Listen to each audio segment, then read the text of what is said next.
Okay Recording जी, in progress. बिस्मिल्लाहिर्रहमानिर्रहीम। हमारी रिकॉर्डिंग स्टार्ट हो गई है and we are going to first study fibroadenoma. ठीक है, तो सबसे पहले हम क्या पढ़ते हैं, फिब्रो एडिनोमा। ठीक है, तो फिब्रो जहां से आपको समझ नहीं आई आपने मुझे लाजमी वहां पे रोक देना और बता देना है कि यहां से समझ नहीं आ रही। ठीक है, बहुत आसान टॉपिक है। पहला क्या है, फिब्रो। ठीक है, फिब्रो का मतलब क्या होगा, फिब्रोब्लास्ट सेल्स। और एडिन का मतलब क्या होता है, एडिन का मतलब होता है ग्लैंड, मतलब कि स्क्रीटिंग। और ओमा का मतलब क्या होगा, ओमा का मतलब क्या होगा कि ये बिनाइन ट्यूमर है। तो इसके नाम से हमें तीन बातें पता चल रही हैं कि ओमा हमें क्या बता रहा है कि ये क्या है, बिनाइन ट्यूमर है। ओमा हमें क्या बता रहा है कि ये क्या है जी, बिनाइन ट्यूमर है। एडिन हमें क्या बता रहा है कि ये क्या हो सकता है, ये सक्रीटिंग है। ठीक है, ये क्या है, कुछ सक्रीट कर सकता है, इट इज सक्रीटिंग। और फिब्रो का मतलब क्या है, फिब्रो का मतलब क्या है कि फिब्रोब्लास्ट या फिब्रस टिश्यूज। तो इट इज ट्यूमर ऑफ, इसकी डेफिनेशन ये है कि it is tumour of, it is tumour of fibrous tissues.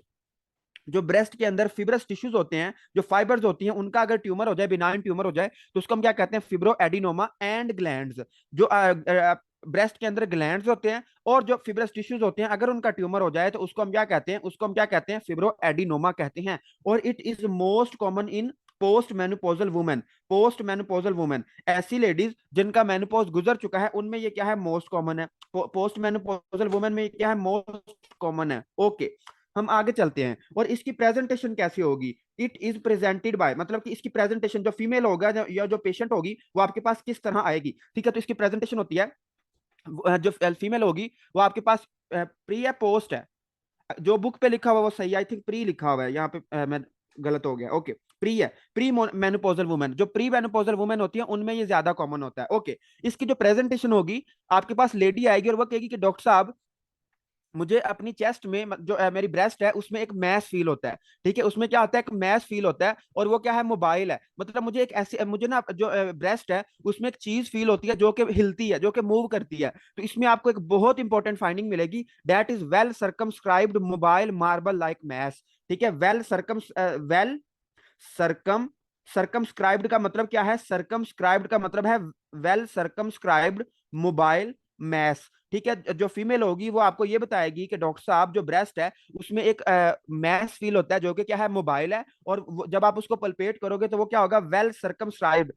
Well circumscribed का मतलब क्या होता है कि उसकी शार्प एजिज होंगी। ठीक है, उसकी क्या होंगी, शार्प एजिज होंगी। ठीक है, शार्प एजिज होंगी। एक शार्प एजिज वाला आपको मैस दिखेगा किस में, ब्रेस्ट में। और वो बहुत सख्त होगा, वो मार्बल लाइक होगा। ठीक है, वो क्या होगा, मार्बल लाइक, मतलब कि वो बहुत सख्त होगा, हार्ड होगा। और क्या होगा, मोबाइल होगा, वो हिल जुल रहा होगा। और वो क्या होगा, वेल सर्कमस्क्राइब्ड होगा। उसके बाद ये जो मैस होता है, ये जो मैस होता है ये क्या होता है, एस्ट्रोजन सेंसिटिव होता है। ये क्या होता है, एस्ट्रोजन सेंसिटिव होता है। एस्ट्रोजन सेंसिटिव का मतलब क्या है कि जब उसको क्या होगी, फर्ज करो वही लेडी है, जब उसको प्रेगनेंसी होगी, जब उसको प्रेगनेंसी होगी तो क्या होगा, जब उसको प्रेगनेंसी होगी तो क्या होगा, प्रेगनेंसी में एस्ट्रोजन आपको पता है ज्यादा हो जाता है। जब प्रेगनेंसी में एस्ट्रोजन ज्यादा होगा, जब प्रेगनेंसी में एस्ट्रोजन ज्यादा होगा तो क्या होगा, उसकी ग्रोथ हो जाएगी। तो ये क्या होगा, मतलब ग्रो कर जाएगा, ये और बड़ा हो जाएगा। अगर लेडी को प्रेगनेंसी हो गई है तो उसको ये और ज्यादा इसका साइज इंक्रीज हो जाएगा, या फिर ये क्या बन जाएगा, पेनफुल बन जाएगा। ठीक है, जाहिर बात है अगर मैस ग्रो करेगा तो ये क्या बन जाएगा, पेनफुल बन जाएगा। या फिर अगर उसको मेंसेस है, मतलब जब उसको मेंसेस आएंगे या मेंस्ट्रुअल साइकिल में भी जब एस्ट्रोजन ज्यादा होगा, आपको पता है कि फॉलिकुलर फेज में या इवन के पूरे मेंस्ट्रुअल साइकिल में क्या होता है, एस्ट्रोजन ज्यादा होता है। तो जब एस्ट्रोजन ज्यादा होगा तो क्या होगा, ये पेनफुल हो जाएगा। एक तो ये पेनफुल हो जाएगा और इसका साइज भी बढ़ जाएगा। क्यों, क्योंकि ये एस्ट्रोजन सेंसिटिव होता है, एस्ट्रोजन इसकी ग्रोथ करा देगा। ओके, हम आगे चलते हैं। और आगे है जी आपका फाइलॉइड ट्यूमर्स। आगे क्या है, फाइलॉइड ट्यूमर। ठीक है, फाइलॉइड ट्यूमर में भी दो बातें हैं सिर्फ करने वाली, फिर हम इसको खत्म करते हैं। फाइलॉइड ट्यूमर में आपने याद रखना है कि it is fibroadenoma like tumour. ये है एक किस्म का फिब्रो एडिनोमा ही है। ये क्या है, एक किस्म का फिब्रो एडिनोमा ही है। It is fibroadenoma like tumour, fibroadenoma like tumour. ये एक किस्म का क्या है, फिब्रो एडिनोमा लाइक ट्यूमर है, with outgrowth of fibrous component. लेकिन इसमें आपको क्या मिलेगी, इसमें एक आउट ग्रोथ मिलेगी, with overgrowth, with overgrowth of fibrous component.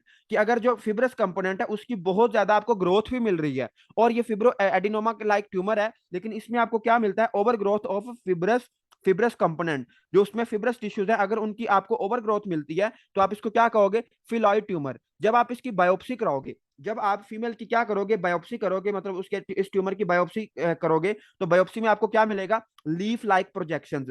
पत्तों की तरह आपको क्या मिलेंगी, प्रोजेक्शंस मिलेंगी, लीफ लाइक प्रोजेक्शंस मिलेंगी। ठीक हो गया। उसके बाद it is most common in post menopausal, ये क्या है, ये पोस्ट मेनोपोजल में है। It is most common in post menopausal women. ठीक है, पोस्ट मेनोपोजल में ये क्या है, कॉमन है। और इसमें आपको लीफ लाइक प्रोजेक्शन मिलती हैं, और ये फिब्रो एडिनोमा की तरह होता है, बस इसमें जो फिब्रस कंपोनेंट होता है उसकी ओवर ग्रोथ हुई होती है। ठीक होगा, तो इसमें कोई भी मसला वाली बात नहीं है। जी आगे बताएं मुझे कि यहाँ तक समझ आ गई है फिलॉइड ट्यूमर्स और फिब्रो एडिनोमा की, सबको क्लियर हो गया है, इसमें कोई मसला नहीं है, 2 मिनट की ये बातें हैं और इसको जल्दी से हम खत्म हमने कर लिया। ओके जी, आई होप कि आपको बात समझ आ गई है। हम आगे चलते हैं, अब हम बात करते हैं ब्रेस्ट कैंसर की। अब हम बात करते हैं ब्रेस्ट कैंसर की। ये मोस्ट इंपॉर्टेंट टॉपिक है, आज की क्लास का सबसे इंपॉर्टेंट टॉपिक कौन सा है, ब्रेस्ट कैंसर। डॉक्टर सुमीना पूछ रहे हैं ji role of progesterone in ovulation बता दें। प्रोजेस्टेरोन का ओव्यूलेशन में कोई रोल नहीं होता। इवन के ओव्यूलेशन से पहले पहले तो प्रोजेस्टेरोन बनता ही नहीं है। जो अपना होता है एस्ट्रोजन, एस्ट्रोजन जब बहुत ज्यादा हो जाता है तो वो एलएच को सर्ज कराता है। जब एलएच की सर्ज होती है तो ओव्यूलेशन होती है। उसके बाद जब ओव्यूलेशन हो जाती है तो जो बाकी कार्पस ल्यूटियम बचता है वो फिर प्रोजेस्टेरोन क्रिएट कराता है। प्रोजेस्टेरोन का ओव्यूलेशन में कोई रोल नहीं होता। इवन के अपना उसके बाद ये बनता है। LH help in ovulation. जी जो एलएच है वो ओव्यूलेशन कराता है। अगर आपसे कोई बंदा एमसीक्यूज पूछे या वैसे कोई पूछे कि कौन सा हार्मोन है, कौन सा हार्मोन ज्यादा होने से, कौन सा हार्मोन ज्यादा होने से आपका वो होता है ओव्यूलेशन होती है, ये एमडी कैट का क्वेश्चन था। अगर आपने एमडी कैट किया होगा तो आपको ये उसमें एमसीक्यूज था कि ओव्यूलेशन किस हार्मोन की वजह से होती है, तो आपने कहना है एलएच हार्मोन की वजह से। Increase progesterone is indicative of ovulation, ये लिखा हुआ है देखें।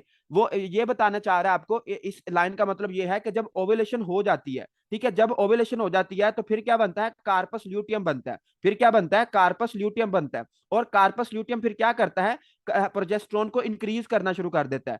तो जब हमें प्रोजेस्टेरोन मिलता है इसका मतलब है कि ओव्यूलेशन हो चुकी है। ठीक है, it is indication of ovulation. Progesterone का ओव्यूलेशन में कोई रोल नहीं होता, लेकिन जब ओव्यूलेशन हो जाती है उसके बाद फिर प्रोजेस्टेरोन इंक्रीज होना शुरू होता है। ठीक हो गया। आई होप कि आपको बात ये समझ आ चुकी है।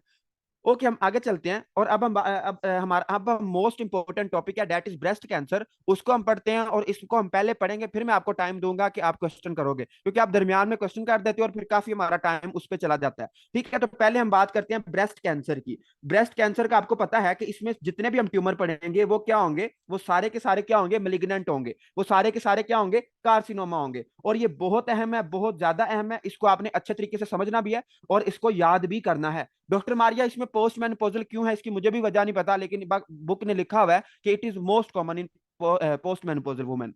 ओके, जो ब्रेस्ट कैंसर है, ब्रेस्ट कैंसर के बारे में हम पढ़ते हैं। अब देखो, आपको पता होना चाहिए जो ब्रेस्ट कैंसर है वो 99% किन में होता है, फीमेल्स में होता है। जो मतलब 99% ब्रेस्ट कैंसर है वो किन में होता है, लेडीज में होता है। और सिर्फ 1% जो ब्रेस्ट कैंसर है वो किन में होता है, मेल्स में होता है। सिर्फ 1% किस में होता है, मेल्स में होता है। और 99% किन में होता है, फीमेल्स में होता है। तो जो ब्रेस्ट कैंसर का सबसे बड़ा रिस्क फैक्टर है वो क्या है, वो फीमेल होना है। कि ये जो फीमेल है उसमें ब्रेस्ट कैंसर के चांसेस 99% है, और जो मेल है उनमें ब्रेस्ट कैंसर के चांसेस सिर्फ 1% है। तो सबसे जो बड़ा रिस्क फैक्टर होता है ब्रेस्ट कैंसर का वो क्या होता है, फीमेल होना। ठीक है, फीमेल जो है उनमें सबसे ज्यादा इसके चांसेस होते हैं। तो इट इज, जो एपिथोमा वाले ने इंट्रोडक्शन में पहली बात ये लिखी हुई है कि it is most common carcinoma of in incidence. मतलब अगर हम इंसिडेंस के हवाले से बात करें तो ये क्या है, लेडीज में सबसे जो मोस्ट कॉमन कार्सिनोमा है वो क्या होता है, ब्रेस्ट कैंसर होता है। Most common carcinoma incidence in female. ठीक है, जो फीमेल्स हैं इनमें सबसे ज्यादा जो इंसिडेंस के हवाले से कार्सिनोमा है वो कौन सा होता है, that is breast carcinoma, that is breast carcinoma. Okay, हम आगे चलते हैं और अब हम बात करते हैं कि यार हमें ये भी समझ आ गई है, लेकिन अब दूसरे नंबर पे उसने ये बात लिखी हुई है कि यार it is second most common cause, it is second most common cause, it is second most common cause. एक मिनट यार, मेरा लैपटॉप आई थिंक बंद हो गया था, 1 मिनट। अच्छा, it is second most common cause, it is second most common cause of death. ठीक है, जो लेडीज में डेथ का सबसे मतलब सेकंड मोस्ट कॉमन काज है वो क्या है, दैट इज ब्रेस्ट कार्सिनोमा। तो ये एमसीक्यूज है जनरल, उसके न्यूप्लेजिया वाले चैप्टर में भी मैंने आपको लिखवाया था। जब मैंने आपको वो पढ़ाया था, लंग्स का कैंसर पढ़ाया था, तब भी मैंने आपको ये पढ़ाया था। ठीक हो गया, तो इसको आपने याद कर लेना है। और मुझे शाबाश, जल्दी से सारे लावे बता देंगे कि most common carcinoma incidence in female तो ब्रेस्ट कैंसर है, लेकिन सेकंड नंबर पे कौन आता है और थर्ड नंबर पे कौन आता है, जल्दी बताएं। उसके बाद हम आगे लिखते हैं, और आगे उसने लिखा हुआ है रिस्क फैक्टर, कि जो ब्रेस्ट कैंसर है इसके सबसे बड़े रिस्क फैक्टर क्या क्या हैं। तो इसमें रिस्क फैक्टर में बहुत आसान से रिस्क फैक्टर हैं। इसके रिस्क फैक्टर में उसने लिखा हुआ है कि सबसे क्या है, फीमेल जेंडर। जो फीमेल्स है इनमें सबसे बड़ा रिस्क होता है ब्रेस्ट कार्सिनोमा का, फीमेल जेंडर है। ठीक है, दूसरे नंबर पे उसने क्या लिखा हुआ है, उसने क्या लिखा हुआ है, एज, कि जैसे जैसे उम्र बढ़ती है ब्रेस्ट कैंसर के चांसेस क्या हो जाते हैं, ज्यादा हो जाते हैं। ठीक है, जैसे जैसे एज बढ़ती है क्या होता है, ब्रेस्ट कैंसर के चांसेस ज्यादा हो जाते हैं, usually in post menopausal women. ठीक है, जो जैसे ही मतलब मेनोपॉज होता है, मेनोपॉज के बाद ब्रेस्ट कैंसर के चांसेस क्या हो जाते हैं, ज्यादा हो जाते हैं। तो usually in post menopausal women में ये क्या होते हैं, इसके चांसेस ज्यादा होते हैं, with notable exception of hereditary breast cancer. अब देखिए ये लाइन समझने वाली है, ये थोड़ी सी कंफ्यूजिंग लाइन उसने लिखी हुई है। देखो इस लाइन का मतलब ये है, इसको पहले समझ लो फिर मैं आपको कराता हूं बाकी भी। जो ब्रेस्ट कैंसर है वो सबसे ज्यादा पोस्ट मेनोपॉजल वुमेन में होता है, विद एक्सेप्शन, इस लाइन का मत समझो, इस with exception of hereditary abnormality, with exception of, with exception of hereditary, मतलब with exception of hereditary, hereditary problem. अब आपको पता है कि जो ब्रेस्ट कैंसर है, अगर कोई लेडी है उसमें हेरिडिटरी प्रॉब्लम क्या होगी, जो एक लेडी है उसमें हेरिडिटरी प्रॉब्लम सबसे बड़ी क्या होगी ब्रेस्ट कैंसर के लिए, तो हमने पढ़ा था बर्सा वन। ठीक है, हमने दो जीन पढ़े थे, BRCA one and BRCA two. ठीक है, मैंने आपको कहा था कि इनकी फुल फॉर्म क्या होती है, breast cancer one, breast cancer two. ठीक है, तो बर्सा वन एंड जो बर्सा टू होती हैं, अगर किसी फीमेल में इन दोनों की म्यूटेशन है, इन दोनों की अगर म्यूटेशन है तो उसको प्री मेनोपॉजल हो सकता है। अगर किसी लेडी में इनकी म्यूटेशन है या वो कैरियर है इसकी म्यूटेशन के, तो उसमें प्री मेनोपॉजल हो सकता है। लेकिन ये मोस्टली किन में होता है, मोस्टली पोस्ट मेनोपॉजल वुमेन में होता है। तो ये लाइन थोड़ी सी कंफ्यूज आपको कर सकती थी, इसलिए मैंने इसको समझाया है कि जो उम्र है, मतलब जैसे जैसे उम्र बढ़ती है तो क्या होता है, जो लेडी है उसमें ब्रेस्ट कैंसर के चांसेस बढ़ते हैं। और मोस्टली मोस्टली जो ब्रेस्ट कैंसर होता है वो कब होता है, पोस्ट मेनोपॉजल, मेनोपॉज के बाद होता है, विद एक्सेप्शन कि अगर लेडी को बर्सा वन या बर्सा टू की क्या है, म्यूटेशन है या वो कैरियर है, तो उसमें क्या हो सकता है, उसमें मेनोपॉज से पहले भी हो सकता है, प्री मेनोपॉजल भी हो सकता है। लेकिन जो नॉर्मल लेडीज है उनमें पोस्ट मेनोपॉजल होता है, उनमें क्या होता है, पोस्ट मेनोपॉजल होता है। उसके बाद उसने लिखा हुआ है थर्ड नंबर पे, उसने रिस्क फैक्टर लिखा हुआ है जी अर्ली मेनार्की, कि अगर एक फीमेल है उसको जल्दी मेंसेस स्टार्ट हो जाते हैं तो उसमें भी हो सकता है अर्ली मेनार्की या फिर लेट मेनोपॉज। ठीक है, या फिर लेट मेनोपॉज, लेट मेनोपॉज या फिर अर्ली मेनार्की में ये क्या हो सकता है, इसके चांसेस ज्यादा हो सकते हैं। उसके बाद चौथे नंबर पे क्या है, ओबेसिटी, चौथे नंबर पे क्या है जी, ओबेसिटी है। उसके बाद पांचवें नंबर पे क्या है, ए टिपिकल हाइपरप्लेजिया, ए टिपिकल हाइपरप्लेजिया। मैंने आपको कल भी बताया था कि हाइपरप्लेजिया दो तरह का होता है, एक होता है टिपिकल हाइपरप्लेजिया और एक होता है एटिपिकल हाइपरप्लेजिया। जो एटिपिकल हाइपरप्लेजिया होता है इसमें क्या होता है, नंबर ऑफ सेल्स बढ़ रहे होते हैं, जो नंबर ऑफ सेल्स होते हैं वो क्या होते हैं, बढ़ रहे होते हैं, नंबर ऑफ सेल्स क्या हो रहा था, इंक्रीज हो रहा है। लेकिन विद न्यूक्लियर न्यूक्लियर एटीपिया, लेकिन उसके क्या होते हैं, ए टिपिकल न्यूक्लियस होते हैं, मतलब जो आगे नंबर ऑफ सेल्स बन रहे हैं वो इतनी स्पीड से बनेंगे कि उनका जो न्यूक्लियस होगा वो नॉर्मल नहीं होगा। अगर न्यूक्लियस नॉर्मल है तो बाकी उसके जो साइटोप्लाज्मिक ऑर्गेनेलिज है वो अब नॉर्मल होंगी, तो इसको हम कहते हैं ए टिपिकल हाइपरप्लेजिया। और ए टिपिकल हाइपरप्लेजिया अगर ब्रेस्ट का हो रहा है तो उसमें क्या हो सकता है, उसमें ब्रेस्ट कैंसर हो सकता है। उसके बाद जरा मुझे सारे लावे ये बात बता देंगे कि ओबेसिटी में ब्रेस्ट कैंसर क्यों होता है, ओबेसिटी में ब्रेस्ट कैंसर क्यों होता है। चलिए, हम टाइम कम है, मैं आपको खुद ही बता देता हूं। देखो अगर एक फीमेल है वो ओबीज है, तो अगर फीमेल ओबीज है तो उसमें क्या होगा, उसमें अरोमाटेज इंजाइम होगा। अब अरोमाटेज कहां पे होगा, अरोमाटेज इन एडिपोज। जाहिर बात है अगर एक फीमेल ओबीज है तो उसमें एडिपोज टिश्यूज ज्यादा होंगे, और एडिपोज टिश्यू में क्या होता है, एडिपोज टिश्यू में क्या होता है, अरोमाटेज होता है। अरोमाटेज क्या करता है, अरोमाटेज एंड्रोजन को पकड़ता है। ठीक है, एंड्रोजन को पकड़ता है और किसमें कन्वर्ट कर देता है, एस्ट्रॉन में। ठीक है, किसमें कन्वर्ट कर देता है, एस्ट्रॉन में। और जैसे जैसे एस्ट्रॉन बनेगा, एक तो एस्ट्रॉन क्या कराता है, आपका एंडोमेट्रियल हाइपरप्लेजिया कराता है। दूसरे नंबर पे और क्या कराएगा, ये ब्रेस्ट की डेवलपमेंट भी कराएगा। ठीक है, तो जैसे जैसे ये एस्ट्रॉन ज्यादा होगा तो क्या होगा, ब्रेस्ट का हाइपरप्लेजिया होगा, और उससे क्या हो सकता है, उससे ब्रेस्ट कैंसर के चांसेस ज्यादा होते हैं, ब्रेस्ट कैंसर के क्या होते हैं, चांसेस ज्यादा होते हैं। अब मुझे आप आई होप कि आपको रिस्क फैक्टर समझ आ गए होंगे, कोई इसमें मसले वाली बात नहीं है। अब हर चीज छोड़ें एक दफा और सारा ध्यान मेरी तरफ लेके आए। अब ये बहुत इंपॉर्टेंट बात है, ये अगर आपको बात समझ आ गई तो आगे का आपका सफर बिल्कुल आसान हो जाएगा। ठीक हो गया, तो इसको जरा हम समझते हैं। देखो हमने कल पढ़ा था कि जो ब्रेस्ट होती है, जो फीमेल की ब्रेस्ट होती है, उसमें ना काफी ज्यादा क्या होते हैं, उसमें काफी ज्यादा लिब्यूल्स होते हैं, डक्ट्स होती हैं, मतलब कि उन पूरा एक ना फंक्शनल यूनिट हमने पढ़ा था। ठीक है, तो अब उसको हम जरा बना लेते हैं। हमने कल कुछ इस तरह का एक स्ट्रक्चर बनाया था कि क्या होती है, ये एक मेन डक्ट है, उसके पीछे क्या होता है, एक लोब्यूल होता है। ठीक है, तो ये क्या है, लोब्यूल है। ठीक है, ये क्या है, लोब्यूल है। ये क्या है, मेन डक्ट है। उसके बाद हमने पढ़ा था लेक्टिफेरस डक्ट होती है, और फिर क्या होता है, फिर आगे फर्ज करो ये क्या है, निपल है। ठीक है, तो निपल में वो क्या कर रहा होता है, ड्रेन कर रहा होता है। ओके, ये हमने कल पढ़ा था। अब यहां पे आपने बहुत गौर करना है। अगर आपको ये बात समझ आ गई तो समझ लें आगे बिल्कुल आपकी जिंदगी आसान है। ठीक है, इसको हम समझते हैं। देखो, ये क्या है, लोब्यूल है। ये जो पीछे स्ट्रक्चर होता है इसको हम कहते हैं लोब्यूल है, और ये क्या है, डक्ट है। ये क्या है, डक्ट है। अब जरा हम इसको किसी और कलर से बनाते हैं।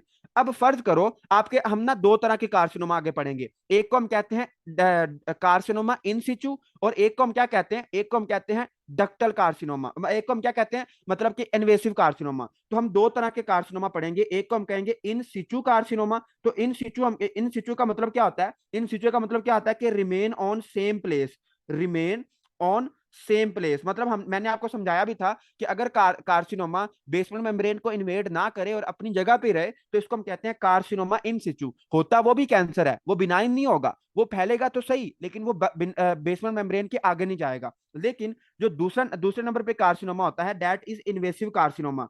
अगर यही कार्सिनोमा इन्वेड कर जाए, कहां इन्वेड कर जाए, invade basement membrane, invade basement membrane, तो इसको हम कहते हैं इन्वेसिव कार्सिनोमा। आप कहते हैं कि यार सही तरह समझ नहीं आ रही। ठीक है, तो मैं आपको एक डायग्राम बना के दिखाता हूं। फर्ज करो ये क्या है, बेसमेंट मेम्ब्रेन है। आपको पता है जितने भी एपिथेलियम की लेयर्स होती हैं वो रेस्ट कर रही होती हैं, किसके ऊपर रेस्ट कर रही होती हैं, बेसमेंट मेम्ब्रेन के ऊपर। तो फर्ज करो ये क्या है, एपिथेलियम है। ठीक है, ये क्या है, एपिथेलियल के सेल्स हैं। ठीक है, ये एक लेयर है, उसके ऊपर एक और लेयर है। ठीक है, उसके ऊपर क्या है, एक और लेयर है। मैं सिर्फ दो लेयर्स बनाऊंगा। अब फर्ज करो जो कार्सिनोमा है उसने पहले एक लेयर को इन्वॉल्व किया, उसके बाद वो और इंक्रीज हुआ, उसने दूसरी लेयर को भी इन्वॉल्व कर लिया। लेकिन वो क्या है, वो बेसमेंट मेम्ब्रेन को उसने क्रॉस नहीं किया। उसने बेसमेंट मेम्ब्रेन को क्रॉस नहीं किया, तो इसको हम कहते हैं carcinoma in situ, carcinoma in सिचू। लेकिन एक और कार्सिनोमा है जो कि बड़ा खतरनाक है, और उसने क्या किया, उसने पहले लेयर को इन्वॉल्व किया, उसके बाद सेकंड लेयर को इन्वॉल्व किया, फिर उसका अभी भी दिल नहीं भरा, तो उसने कहा कि चलो जरा बेसमेंट मेम्ब्रेन के आगे भी जरा चक्कर लगाएं। तो इसको हम कहते हैं इनवेसिव कार्सिनोमा, कि ये इन्वेड कर चुका है, किसको इन्वेड कर चुका है, बेसमेंट मेम्ब्रेन को। ओके, इस कॉन्सेप्ट को अब हम जरा आज के टॉपिक पे अप्लाई करते हैं। सबसे पहले क्या होगा, फर्ज करो हमने कल भी पढ़ा था कि जो डक्ट्स की क्या होता है, एपिथेलियम होता है। डक्ट्स के अंदर क्या होता है, एपिथेलियम होता है, और ये क्या है, इसके सेल्स हैं। ठीक है, ये क्या है, इसके सेल्स हैं। अब फर्ज करो ये क्या है, डक्ट है। ठीक है, ये क्या है, डक्ट है, और पीछे क्या है जी, लोब्यूल है। ठीक है, अब मैं जो रेड से बनाऊंगा ये क्या है, कार्सिनोमा है। मतलब जो डक्ट के अंदर सेल्स थे वो क्या हो गए, प्रोलिफरेट हो रहे हैं। वो क्या हो रहे हैं जी, प्रोलिफरेट हो रहे हैं, हो रहे हैं, हो रहे हैं, बहुत ज्यादा प्रोलिफरेशन हो रही है उनकी। अगर ये सेल्स प्रोलिफरेट हो रहे हैं, लेकिन ये किसके अंदर प्रोलिफरेट हो रहे हैं, डक्ट के अंदर प्रोलिफरेट हो रहे हैं। अब ये सेल डक्ट के अंदर प्रोलिफरेट तो हो रहे हैं, लेकिन ये बेसमेंट मेम्ब्रेन को इन्वेड नहीं कर रहे, तो इसको हम क्या कहेंगे, इंट्राडक्टल। इंट्रा इंट्रा का मतलब क्या होता है, अंदर, और इंट्राडक्टल, इंट्राडक्टल मतलब के डक्ट के अंदर। Intraductal, intraductal carcinoma in situ, intraductal carcinoma in situ. ठीक है, तो अगर इन सिचू हमें क्या बता रहा है कि इसने बेसमेंट मेम्ब्रेन को अभी क्रॉस नहीं किया। लेकिन अगर यही सेल इन्वेड कर जाते हैं, किसको इन्वेड कर जाते हैं, ये बाहर भी आ जाते हैं, मतलब ये इन्वेड कर जाते हैं, बेसमेंट मेम्ब्रेन को भी इन्वेड कर जाते हैं, तो इसको हम क्या कहेंगे, इसको हम कहेंगे इन्वेसिव, मतलब कि डक्टल या इंट्राडक्टल, डक्टल कह लो या इंट्राडक्टल कह लो, ductal invasive carcinoma, ductal invasive carcinoma. तो ये दो हमने कार्सिनोमा पहले पढ़ने हैं। समझ आई है कि हम क्या पढ़ने लगे हैं। उसके बाद ये जो पीछे एक स्ट्रक्चर बनाया है इसको हम कहते हैं लोब्यूल। इसके अंदर क्या होता है, टर्मिनल डक्ट्स होती हैं, ये जो कि क्या बनाती हैं, मिल्क बनाती हैं। अब पीछे क्या है, लोब्यूल है। ठीक है, पीछे क्या है, लोब्यूल है।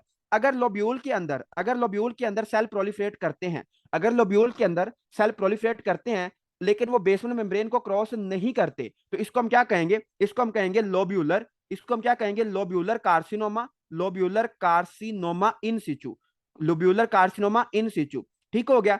और अगर यही जो सेल है वो इन्वेड कर जाते हैं, अगर यही सेल बाहर इन्वेड कर जाते हैं, लोब्यूल के बाहर भी निकल जाते हैं, तो इसको हम क्या कहेंगे, lobular lobular invasive carcinoma, lobular invasive carcinoma. तो ये चार तरह के हमने ब्रेस्ट के कैंसर पढ़ने हैं, और आपका ये टॉपिक खत्म हो जाएगा। तो मुझे जल्दी से शाबाश बताएं कि आपको ये समझ आ जाएगी। देखो मैं इसको आसान करके बताता हूँ। देखो, अगर क्या होगा, डक्ट का कैंसर हो जाता है, अगर क्या आ जाता है, डक्ट का कैंसर हो जाता है, अगर तो वो इन्वेड करता है, ठीक है, अगर वो इन्वेड कर जाता है किसको, बेसमेंट मेम्ब्रेन को, तो इसको हम क्या कहेंगे, इसको हम कहेंगे इन्वेसिव कार्सिनोमा। इसको हम क्या कहेंगे, इन्वेसिव कार्सिनोमा कहेंगे।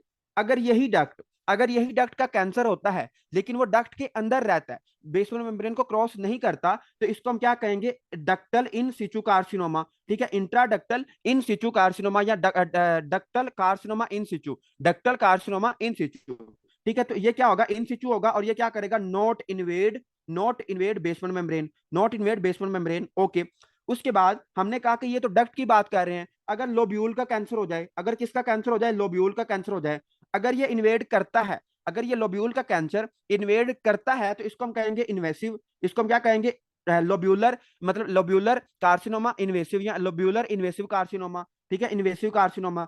और अगर ये इन्वेड नहीं करता, अगर सिर्फ अंदर ही रहता है, लोब्यूल के अंदर रहता है, बेसमेंट मेम्ब्रेन को क्रॉस नहीं करता, तो इसको हम कहेंगे लोब्यूलर, इसको हम क्या कहेंगे, लोब्यूलर, लोब्यूलर कार्सिनोमा, मतलब कि लोब्यूल का कार्सिनोमा हुआ, लेकिन वो क्या है, वो बड़ा अच्छा बंदा है, और वो क्या है, इन सिचू है। वो क्या है जी, इन सिचू है। तो मुझे बताएं, समझ आ जाएगी, क्लासिफिकेशन की समझ आ जाएगी कि हम क्या पढ़ने लगे हैं, जल्दी बताएं, शाबाश। अगर आपको ये बात समझ आ गई है तो आपको आगे कोई मसला नहीं होगा।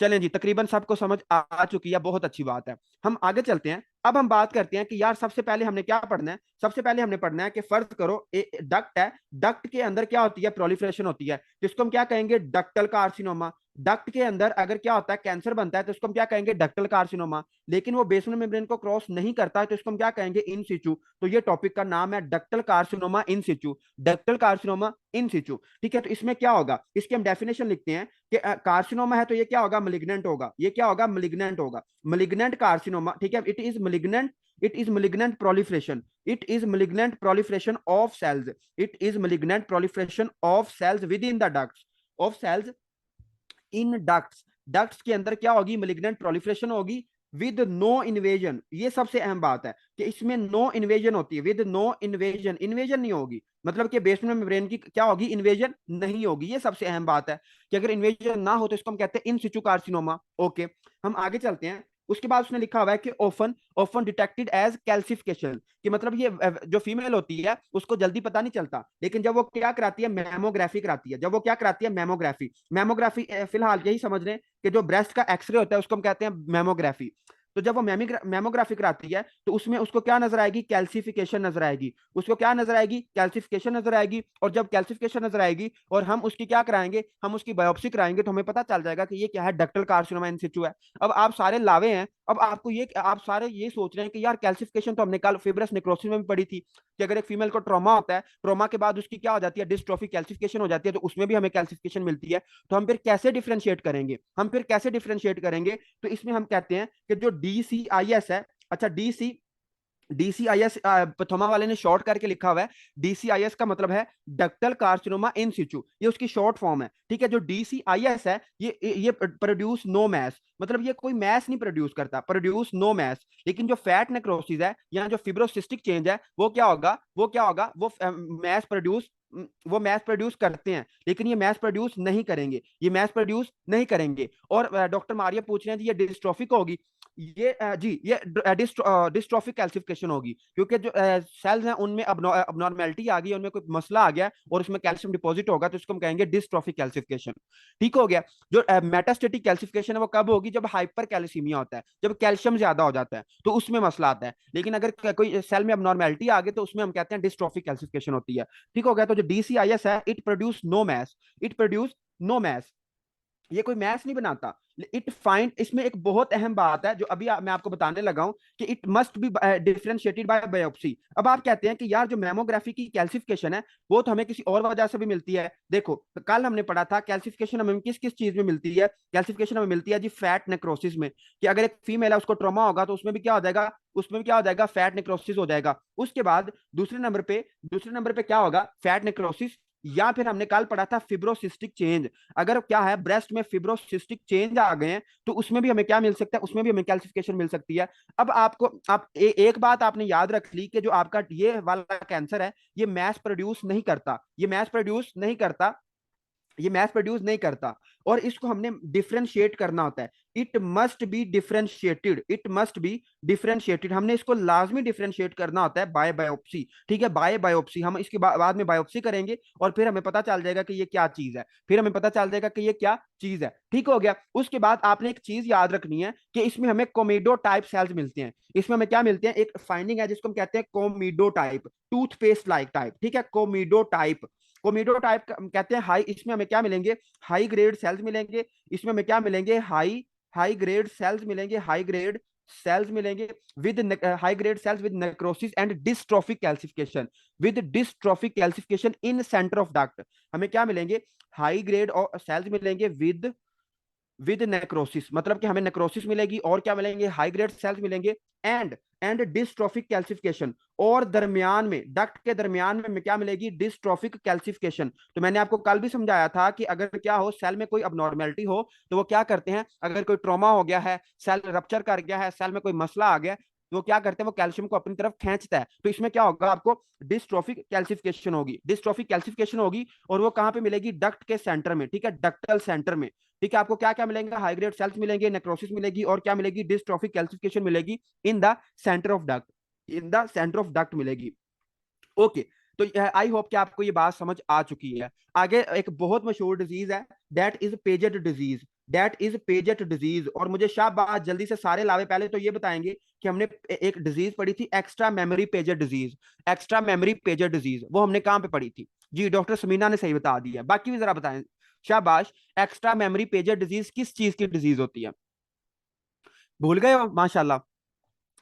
न्यू जी, डॉक्टर काशी भी सही बता रहे हैं, बाकी भी बताएं जरा। या बस दो बंदे पढ़ रहे हैं, बाकी बस जी डॉक्टर अदनान वजीर भी कुछ बता रहे हैं, लेकिन डॉक्टर अदनान आप, आई एम रियली सॉरी, आप गलत बता रहे हैं। चलिए मैं आपको बताता हूँ, हमने पढ़ा था extra memory Paget disease of vulva.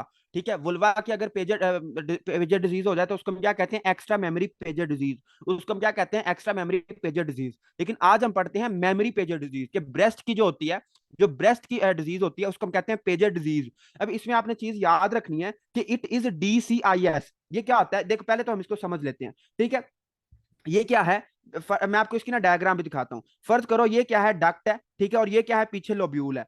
फर्ज करो कि अंदर, जो डक्ट के अंदर क्या हुआ, उसको डक्टल कार्सिनोमा इन सिचु हुआ। और देखो हमने कहा था कि डक्ट किस में ड्रेन करती है, निपल में ड्रेन करती है। तो अब हमने कल पढ़ा था, हमने कल क्या पढ़ा था कि जो डक्ट होती है वो किस में ड्रेन करती है, निपल में ड्रेन करती है। अब ये क्या बन गया है, डक्टल कार्सिनोमा इन सिचु। अगर ये जो कार्सिनोमा है, ये क्या करता है, प्रोलिफरेट करता है। ये क्या करता है, प्रोलिफरेट करता है, एक्सटेंड करता है, और कहां तक आ जाता है, स्किन तक आ जाता है, स्किन ऑफ निपल। ठीक है, स्किन ऑफ निपल तक आ जाता है, तो इसको हम कहते हैं पेजर डिजीज। इसकी हम डेफिनेशन लिखते हैं, डक्ट के अंदर कैंसर बना और अगर वो निपल के ऊपर स्किन पे आ गया है तो इसको हम कहेंगे पेजर डिजीज। इसको हम क्या कहेंगे, पेजर डिजीज। तो इसकी डेफिनेशन क्या है, इसकी डेफिनेशन है जी, इट इज DCIS। ये क्या है, डक्टल कार्सिनोमा इन सिचु ही है, लेकिन एक्सटेंड हुआ होता है, एक्सटेंड अप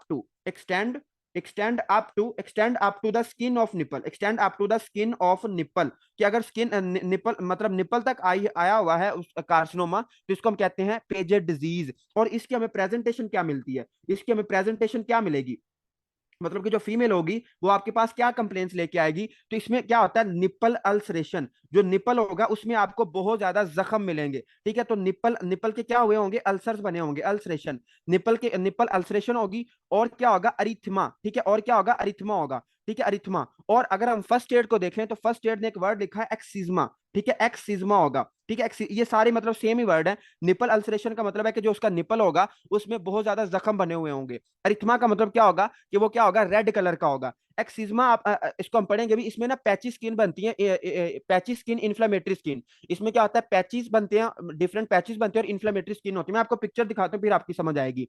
ठीक हो गया। लेकिन इसमें सबसे जो अहम बात थी, वो अहम बात यह है कि जो पेजर डिजीज होती है, देखो पेजर डिजीज क्यों हुई है, पेजर डिजीज क्यों हुई है, क्योंकि अंदर कार्सिनोमा था, अंदर ब्रेस्ट के कैंसर था, तो उसकी वजह से पेजर डिजीज हुई है। तो इट इज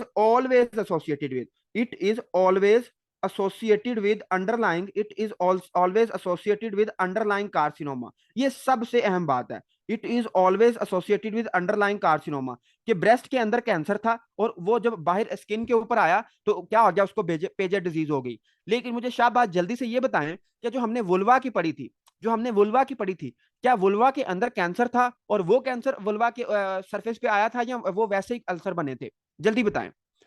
मतलब जो वुल्वा की हमने एक्स्ट्रा मेमोरी पेजर डिजीज पढ़ी थी, वो क्या चीज थी? That was not associated with underlying carcinoma. इस बात को हम हजम करने की कोशिश करें। देखें, मैंने आपको यह बताया कि जो ब्रेस्ट होती है, ब्रेस्ट के अंदर क्या होता है, DCIS होता है, मतलब कि अंदर क्या होता है, क्या होता है, डक्टल कार्सिनोमा इन सिचु होता है, डक्टल कार्सिनोमा इन सिचु होता है। और वो क्या कर जाता है, वो बाहर स्किन की तरफ प्रोलिफरेट कर जाता है, वो क्या करता है, बाहर स्किन की तरफ एक्सटेंड करता है। तो क्या हो जाता है, जो फीमेल का एरियोला होता है, जो फीमेल का निपल होता है, वो जख्मी हो जाता है, उस पर जख्म बन जाते हैं और उसकी मतलब बुरी हालत हो जाती है। इसको हम कहते हैं पेजर डिजीज। और ये ऑलवेज ऑलवेज कब होगा? तो जब भी आपको पेजर डिजीज मिलेगी तो उसके ब्रेस्ट के अंदर क्या हो गया, उसको कैंसर हो गया, पहली बात। दूसरी बात, हमने जो वुल्वा की पढ़ी थी, वुल्वा में हमने कहा था कि it is not associated with underlying carcinoma. जो एक्स्ट्रा मेमोरी पेजर डिजीज है, उसमें क्या हो सकता है, उसमें अंदर कोई कार्सिनोमा नहीं होता, वो खुद ब खुद ही बनती है, ठीक है, वो कैंसर की वजह से नहीं बनती। तो इसको लाजमी आपने याद रखना है, इसको आपने लाजमी याद रखना है। उसके बाद हमने कहा था कि पास पॉजिटिव, कैरेटिन पॉजिटिव और S100 नेगेटिव होता है। तो ये मैंने आपको वहां पे लिखवाया भी था, ठीक है, मैंने आपको ये वहां पे लिखवाया भी था, लेकिन आप माशाल्लाह सारे भूले हुए हो, बस डॉक्टर खिजर ने मुझे बताया, बाकी सारे माशाल्लाह भूल के बैठे हुए हैं। तो खैर कोई बात नहीं, जब आप इसको रिवाइज करोगे तो आपको ये समझ आ जाएगी। ठीक हो गया? तो ये हो गया, this is all about pager disease. अब हम कहते हैं कि यार इसकी ना हम डायग्राम जरा चेक करते हैं कि इसमें डायग्राम हमें क्या बताना चाह रहा है। ठीक है, तो ये आपके सामने एक डायग्राम है, एक बुक से मैंने उठाई थी। तो दिस इज पेजर डिजीज, ये बिल्कुल हल्की सी पेजर डिजीज है। इसमें देखो, इसमें क्या है, ये उसने एक आपको हिस्टोलॉजी दिखाई हुई है। ये जो एक साइड पे आपके राइट साइड पे शो हो रही है डायग्राम, ये क्या है, इट इज मतलब ये प्रोलिफरेशन हुई है, ये डक्ट के अंदर क्या हो गई है, सेल्स की प्रोलिफरेशन हुई पड़ी है। और अगर वो प्रोलिफरेशन कहाँ पे आ जाती है, निपल के ऊपर आ जाती है। तो अगर आप गौर करें तो ये जो फीमेल है, इसका ये जो निपल है, ये क्या हो गया, इसमें आपको रेड रेड निशान मिल रहे हैं। तो इट इज पेजर डिजीज। लेकिन अभी ये क्या है, बहुत ही क्या है, ये इनिशियल स्टेज पे है, ये बहुत क्या है, इसमें इनिशियल स्टेज में है। तो आप देख सकते हैं कि जो इसका निपल है वो क्या है, रेड है, और उसमें अरिथमा है और एक्सिज्मा है, और निपल की क्या हुई पड़ी है, अल्सरेशन हुई पड़ी है। और अगर आप उसकी हिस्टोलॉजी की डायग्राम देखो तो आपको ये नजर आ रहे हैं कि इसमें क्या है, इसमें डिफरेंट टाइप्स की आपको प्रोलिफरेशन मिल रही है सेल्स की। इसमें आपको क्या मिल रही है जी, प्रोलिफरेशन मिल रही है सेल्स की। और इसमें हमें जब बायोप्सी कराएंगे तो हमें क्या मिलेगा, हाई ग्रेड सेल्स मिलेंगे, दरमियान में नेक्रोसिस मिलेगी, और क्या मिलेगा हमें, कैल्सिफिकेशन मिलेगी, और क्या हमें मिलेगा, कैल्सिफिकेशन मिलेगी। ओके, तो ये इसमें बातें हैं करने वाली, बाकी इसमें कोई खास बात नहीं है, बाकी इसमें कोई खास बात नहीं है। तो मुझे जल्दी से बताएं कि डक्टल डक्टल कार्सिनोमा इन सिचो की समझ आ गई है? फिर हम आगे चलें, जल्दी बताएं, जल्दी बता दें, शाबाश। चलें जी, सबको क्लियर हो गया है, हम आगे चलते हैं। अब एक और डायग्राम मैंने निकाली थी, मैं देखता हूं अगर मुझे मिल गई वो तो। हाँ, ये आ गई। ठीक है, एक ये डायग्राम है। इस डायग्राम में उसने आपको यही चीजें दिखाने की कोशिश की हैं। देखो, ये क्या है, ब्रेस्ट है, ठीक है, ये क्या है, ब्रेस्ट है, और ब्रेस्ट के डिफरेंट क्या है, लोब्स हैं, ठीक है, ब्रेस्ट के क्या है जी, डिफरेंट लोब्स हैं। अब उन उन लोब्स को उसने दिखाया हुआ है कि जो डक्ट होती है, नॉर्मल डक्ट इस तरह की होती है। ये देखो, डक्ट का क्या है, नॉर्मल एपिथीलियम है, जिसको हम ल्यूमिनल एपिथीलियम भी कहते हैं। जो ल्यूमिनल एपिथीलियम है वो नॉर्मल है। लेकिन अगर किसी फीमेल को क्या हो गया है, DCIS हो गया है, मतलब कि डक्टल कार्सिनोमा इन सिचु हो गया है, डक्टल कार्सिनोमा इन सिचु हो गया है, तो उसमें क्या बनेंगे, उसमें हमें अब सेल्स मिलेंगे, उसमें हमें क्या मिलेंगे, अब सेल्स मिलेंगे। और अब सेल्स उसने ये दिखाया भी हुआ है कि अंदर काफी ज्यादा प्रोलिफरेशन हो गई है। लेकिन जो अब सेल्स हैं उन्होंने अभी बेसमेंट मेम्ब्रेन को क्रॉस नहीं किया, तो इसको हम कहते हैं डक्टल कार्सिनोमा इन सिचु। लेकिन अगर यही जो अबनॉर्मल सेल्स हैं, अगर ये बेसमेंट मेम्ब्रेन को क्रॉस कर जाते हैं, तो उसमें इसको हम कहेंगे invasive ductal carcinoma. Doctor Kashi, मैंने आपको वहां पे लिखवाया था, मुझे कंफर्म नहीं है कि कौन सी चीज पॉजिटिव थी, लेकिन आप वहां पे देख सकते हैं, मैंने आपको ये लिखवाया था सारी बातें कि पैस पॉजिटिव और कैरेटिन पॉजिटिव कौन सा होता है। ठीक हो गया? ओके, हम आगे चलते हैं। आगे है जी इन्वेसिव डक्टल कार्सिनोमा। आगे जो हमारा है इन्वेसिव डक्टल कार्सिनोमा, कि अगर डक्ट के अंदर कैंसर बने, अगर डक्ट के अंदर क्या बने, कैंसर बने, invasive carcinoma, invasive ductal carcinoma, ductal invasive carcinoma, कि डक्ट के अंदर क्या बन रहा है, कैंसर तो बन रहा है, कैंसर तो बन रहा है, लेकिन वो क्या कर रहा है, इन्वेड कर रहा है। मतलब फर्ज करें ये क्या है, डक्ट है और ये पीछे लोब्यूल है। पहले इसके अंदर कैंसर बनता है, इसके अंदर अबनॉर्मल प्रोलिफरेशन होती है, लेकिन वो फिर क्या हो जाता है, बाहर भी फैल जाता है। ठीक है, तो इसको हम कहते हैं इन्वेसिव इन्वेसिव डक्टल कार्सिनोमा। तो इस इट इज क्लासिकल मतलब इसकी invasive carcinoma that classically forms duct like structure. इसमें क्या बनते हैं, हमें डक्ट लाइक स्ट्रक्चर मिलते हैं। देखे इसकी डेफिनेशन लिखते हैं, इन्वेसिव डक्टल इन्वेसिव कार्सिनोमा। इसमें क्या है, इन्वेसिव कार्सिनोमा। ये क्या है, इन्वेसिव कार्सिनोमा है, invasive carcinoma, invasive carcinoma that classically forms that classically forms that classically forms duct like structures. ये क्या है, इन्वेसिव कार्सिनोमा है that classically form duct like structures and it is most common type of invasive carcinoma in females. मतलब कि आपको जो 80 more than 80% cases किसके मिलेंगे, डक्टल इन्वेसिव कार्सिनोमा के मिलेंगे। ठीक है, it is most common invasive carcinoma. और ये क्या करता है, ये मोर देन 80% केसेस को ये क्या करता है, रिप्रेजेंट करता है। और इसमें प्रेजेंटेशन क्या होगी, कि जो फीमेल होगी वो आपके पास किस तरह क्या कंप्लेंट्स लेके आएगी। तो इसकी प्रेजेंटेशन जो होती है, इसमें आपको क्या मिलेगा, इसमें जब आप फीमेल का क्या करोगे, फीमेल को ये कोई मैस फील होगा, तो आपको जब आप उसका फिजिकल एग्जाम करोगे, ठीक है, जब आप उसके ब्रेस्ट की फिजिकल एग्जामिनेशन करोगे, फिजिकल एग्जाम करोगे, तो आपको क्या मिलेगा, मैस मिलेगा। आपको क्या मिलेगा, ब्रेस्ट के अंदर एक मैस मिलेगा। या फिर आपको कहां पे मिल सकता है, मेमोग्राफी में मिल सकता है। तो फिजिकल एग्जामिनेशन या जब आप उसकी मेमोग्राफी करोगे, तो आपको क्या मिलेगा, एक मैस मिलेगा, किसमें, ब्रेस्ट में। एक मैस मिलेगा ब्रेस्ट में। और जब आपको मैस मिलेगा विद शार्प मार्जिन, ये भी क्या होगा, इसके जो मार्जिन होंगे वो क्या होंगे, शार्प एजिस या फिर शार्प मार्जिन होंगे।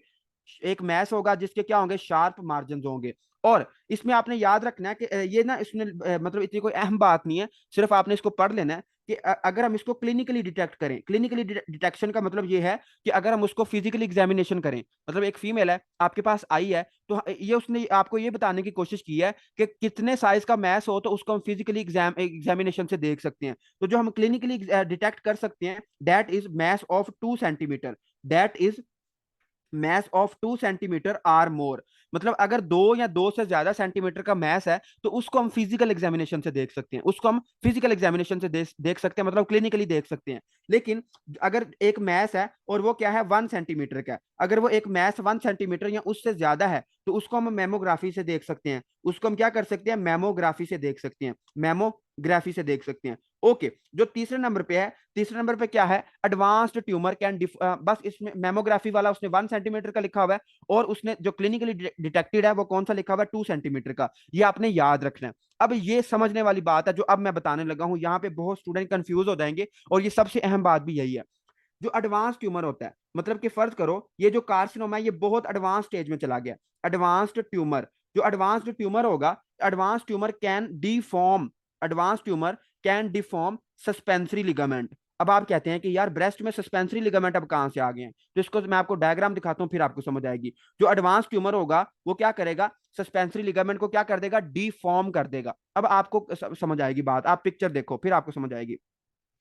तो कहाँ गई हमारी पिक्चर, ये आगे। ठीक है, दिस इज पिक्चर, और इससे आपका ये कॉन्सेप्ट क्रिस्टल क्लियर आपको समझ आ जाएगी। देखो, अल्लाह ताला ने जो फीमेल की ब्रेस्ट है या जो मेल की ब्रेस्ट है, इसमें डिफरेंट क्या रखी है, डिफरेंट डक्ट्स होती हैं और डिफरेंट लोब्यूल्स होते हैं। ठीक है, तो अगर हम देखें तो ये पीछे क्या है, ये पीछे जो मैंने सर्कल किया है, ये क्या है, लोब्यूल है। ठीक है, ये क्या है, सारे लोब्यूल्स हैं। उसके आगे क्या होती है, मेन डक्ट होती है। उसके आगे क्या होती है, मेन डक्ट होती है। और उसके आगे ये जो डायलेटेड पोर्शन है, इसको हम कहते हैं लेक्टिफेरस डक्ट। इसको हम क्या कहते हैं, लेक्टिफेरस डक्ट कहते हैं। अब क्या हुआ, ये जो सारे लोब्यूल्स हैं, ये जो सारे फंक्शनल यूनिट हैं, अल्लाह ताला ने इनको सस्पेंड भी तो करना था ना, अल्लाह ताला ने इनको सपोर्ट भी तो प्रोवाइड करनी थी। तो अल्लाह ताला ने इनको सपोर्ट कैसे प्रोवाइड की, अल्लाह ताला ने स्किन से लेके इन डक्ट्स तक एक लिगामेंट्स बनाए। अल्लाह ताला ने स्किन से लेके इन डक्ट्स तक इसके इनके दरमियान एक लिगामेंट्स बनाए, जो कि आपको व्हाइट व्हाइट नजर आ रहे हैं। ठीक है, आप क्या नजर आ रहे हैं, आपको व्हाइट व्हाइट नजर आ रहे हैं। और ये क्या करते हैं, ये सपोर्ट करते हैं। ये क्या करते हैं, सपोर्ट करते हैं। और इन लिगामेंट्स को हम क्या कहते हैं, इन लिगामेंट्स को हम कहते हैं सस्पेंसरी लिगामेंट। इन लिगामेंट्स को हम क्या कहते हैं, इन लिगामेंट्स को हम कहते हैं सस्पेंसरी लिगामेंट कहते हैं। ओके, अब फर्ज करो एक फीमेल है और उसको क्या हुआ, उसको इन्वेसिव कार्सिनोमा हुआ। अब ये डक्ट है, ठीक है, अगर हम और इसको जूम कर लें तो ये क्या है, डक्ट है। डक्ट के ये जो ब्लैक ब्लैक आपको नजर आ रहा है, ये क्या है, ये कैंसर है। अब जब ये जो कैंसर होगा, ये कैंसर क्या करेगा, ये जो छोटे छोटे ये जो आपको नजर आ रहे हैं व्हाइट एरियाज, इनमें इनमें क्या कॉज करा देगा, इनमें कैंसर कॉज करा देगा। इनमें क्या कॉज करा देगा, कैंसर, इनकी डिफॉर्मेशन कॉज करा देगा। मतलब कि जो सस्पेंसरी लिगामेंट थे, जिन्होंने सस्पेंड किया हुआ था, जो कि ब्रेस्ट की शक्ल को मेंटेन करते हैं, ब्रेस्ट की शेप को मेंटेन करते हैं, वो हमने डिफॉर्म कर दिए। जब हमने वो डिफॉर्म कर दिए, तो ब्रेस्ट की क्या हो जाएगी, ब्रेस्ट की जो स्किन होगी वो अंदर धस जाएगी। ब्रेस्ट की स्किन जो होगी वो अंदर धस जाएगी, और इसको हम कहेंगे डिम्पलिंग ऑफ स्किन। कि जो ब्रेस्ट होगी उसके डिंपल्स पड़ रहे हैं, उसके क्या पड़ रहे हैं, डिंपल्स पड़ रहे हैं, तो इसको हम कहते हैं डिम्पलिंग ऑफ स्किन। कि जो स्किन है वो अंदर धस चुकी है। It is due to deformed, it is due to deformed suspensory ligament, it is due to deformed suspensory ligament. और बस इसमें आपने यही बात याद रखनी है कि ये जो आपका इन्वेसिव डक्टल कार्सिनोमा होता है, इसमें हमें जो पहली फाइंडिंग मिलती है, जब हम ब्रेस्ट को देखेंगे तो ब्रेस्ट के क्या हो, ब्रेस्ट को डिंपल्स पड़ रहे होंगे, ब्रेस्ट की क्या हुई होगी, डिम्पलिंग ऑफ स्किन होगी। ब्रेस्ट की क्या होगी, डिम्पलिंग ऑफ स्किन होगी। क्यों, क्योंकि उसमें जो सस्पेंसरी लिगामेंट है वो हमने खराब कर दिए हैं, वो खराब हो गए हैं, और उसके खराब होने से क्या हो रहा है, स्किन अंदर धस चुकी है। जब स्किन अंदर धसेगी तो क्या होगा, उसकी डिम्पलिंग ऑफ स्किन होगी, उसकी क्या होगी, डिम्पलिंग ऑफ स्किन होगी। प्लस अगर आप गौर करें तो ये जो आपका ये नजर आ रहा है, ये जो सस्पेंसरी लिगामेंट है, ये कहां तक जा रहे हैं, ये निपल तक जा रहे हैं। ये कहां तक जा रहे हैं, निपल तक जा रहे हैं। तो जो निपल में जो निपल होता है, निपल की जो शेप है वो किसने मेंटेन की हुई है, सस्पेंसरी लिगामेंट ने। तो जाहिर सी बात है, जाहिर सी बात है, अगर क्या होगा, अगर डिफॉर्मेशन होगी, ठीक है, अगर क्या होगी, डिफॉर्मेशन होगी, किसमें डिफॉर्मेशन होगी, सस्पेंसरी लिगामेंट में। डिफॉर्मेशन इन सस्पेंसरी लिगामेंट, अगर सस्पेंसरी लिगामेंट में क्या होती है, डिफॉर्मेशन होती है, तो क्या होगा, क्या होगा, पहले तो जो ब्रेस्ट होगी उसके उसको डिंपल्स पड़ेंगे, मतलब कि उसकी क्या हो जाएगी, डिम्पलिंग हो जाएगी, उसकी dimpling of skin, dimpling of skin, उसकी जो स्किन होगी वो अंदर धसना शुरू हो जाएगी, डिम्पलिंग ऑफ स्किन होगी। प्लस जो सस्पेंसरी लिगामेंट होते हैं ये निप्पल की शेप को भी मेंटेन करते हैं, तो क्या होगा, रिट्रैक्शन ऑफ निप्पल्स, क्या होगा, रिट्रैक्शन ऑफ निप्पल्स। कि जो निप्पल्स होंगे वो अपनी जगह से हट जाएंगे, निप्पल्स आपको टेढ़े मेढ़े से मिलेंगे। तो ब्रेस्ट में आपको बहुत इंपॉर्टेंट दो फाइंडिंग मिलेंगी, रिट्रैक्शन ऑफ निप्पल और dimpling of nipple, dimpling of nipple and retraction of nipple. ठीक है, तो ये आपने बात याद रखनी है, it is most important, it is most important thing in this topic. तो मुझे शाबाश जल्दी से बताएं कि आपको समझ आई है कि डिम्पलिंग क्यों पड़ रही है, और जो निप्पल है वो रिट्रैक्ट क्यों हो रहा है, जल्दी बताएं, शाबाश। चलें जी, सबको समझ आ चुकी है, ठीक है। और ये मतलब अगर आप किसी फीमेल को गाइड करना चाहते हैं ब्रेस्ट कैंसर के लिए, तो आपने उसको लाजमी बताना होता है कि ऐसी लेडीज जो कि अपना मेनोपॉज के करीब है, या मेनोपॉज के जिनका हो चुका है, तो वो लाजमी एक हफ्ते में या 2 हफ्ते के बाद अपने ब्रेस्ट का लाजमी एग्जामिनेशन किया करें। इसको हम कहते हैं सेल्फ एग्जामिनेशन। कि वो मिरर के सामने खड़ी होके, मतलब वो पल्पेट कर सकती हैं अपनी ब्रेस्ट को कि कोई मैस तो नहीं है, या कोई और चीज तो नहीं है, जो निपल है वो रिट्रैक्ट तो नहीं है। क्योंकि अगर निपल रिट्रैक्ट है या उनको कोई मैस फील होता है, तो वो लाजमी अपने गायनेकोलॉजिस्ट को चेक करवाएं। और ये जो दुनिया में सबसे ज्यादा जो इंसिडेंस है वो ब्रेस्ट कैंसर का होता है, और बहुत ज्यादा एनजीओ हैं जो काम करती हैं ब्रेस्ट कैंसर के खिलाफ। तो अगर आपके भी इर्द गिर्द कोई फीमेल है, और अगर आप इतने ओपन हो कि आप उनको गाइड कर सकते हो, तो आप उसको लाजमी गाइड करना कि अगर एक फीमेल है उसका मेनोपॉज हो चुका है, तो वो लाजमी 2 हफ्ते के बाद, या एक फीमेल है वो मेनोपॉज के करीब है, तो वो लाजमी 2 हफ्ते के बाद अपनी ब्रेस्ट का लाजमी तौर पे एग्जामिनेशन किया करें।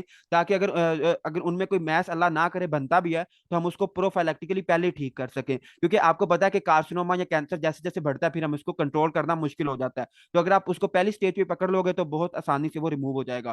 ठीक हो गया। तो दो बातें बहुत इंपॉर्टेंट होती हैं, तीन बातें, अगर कोई किसी फीमेल को आप गाइड करना चाहते हो तो आपने उसको तीन बातें बतानी है।